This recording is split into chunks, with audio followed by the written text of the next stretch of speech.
Guli-guli. Ya. Cuba you tengok ni. You ada apa-apa tak nak cakap? Ini kes genting kan, Kemalangan. Saya cakap dengan you ini kes yang Kemalangan dekat genting punya jalan tiap-tiap punya ahad mesti ada satu kes, sekurang-kurang satu kes. Dia meh? Ya, tengok boleh viral sampai semua berita pun cakap ini kes tau. Oh, viral betul Okey. Ini sepatutnya ada 3 golongan tau. 3 golongan lah. Itu golongan apa tu? Okey, yang pertama adalah golongan yang orang muda. So, ini orang muda dia punya fikiran kan, dia rasa dia nak naik bukit kan. Okey, dekat genting sana macam satu golongan kawan dia pergi sana have fun. Mereka panggil toge.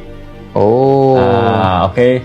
So, untuk golongan ini saya nak nasihatkan untuk mereka kan, you orang boleh toge dekat genting, tapi I rasa kan you orang mesti nak berhati-hati. Jangan kerja-kerja kan. You tahulah dekat genting sana kan, walaupun you sudah number 1, you paling cepat, you tak apa-apa, tak ada hadiah genting pun tak akan bagi you hadiah, betul tak? Betul.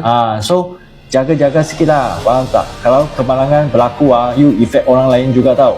Okey, untuk golongan yang kedua okey, you tahu mana satu golongan tak? Tak tahu. Okey, untuk golongan yang kedua kan, okey, ni mereka adalah orang macam kami lah. Okey, orang yang pergi genting sana kan, okey, cuti-cuti punya, faham tak? Faham. Holiday Yes, betul. Dan mereka pandu laju-laju kalau mereka accidentally dia kena kami kita pun marah tau, betul tak?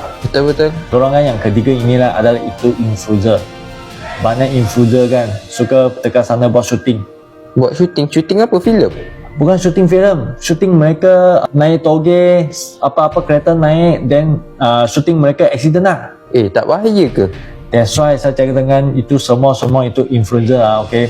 I harap you orang fikir baik-baik okay. Kalau mereka naik Bukit Memasa kan, nampak you dekat sana syuting dia mesti rasa bergaya, betul tak? Oh. Okay, dan mereka tekan minyak nanti tersilap, itu kereta buang, accident. So, kalau nasib tak baik dia buang dekat you, itu influencer syuting punya tempat satu tim kena. Itu ibu pejabat polis daerah Bentong kan, dia sekarang pun sudah keluar satu surat tau. Okay, so sekarang mereka nak buat action, nak buat checking. So mereka nak buka blog dekat sana kerana dia mau jaminkan keselamatan. Okay, so jangan lupa follow saya, like dan share. Baik. Bye.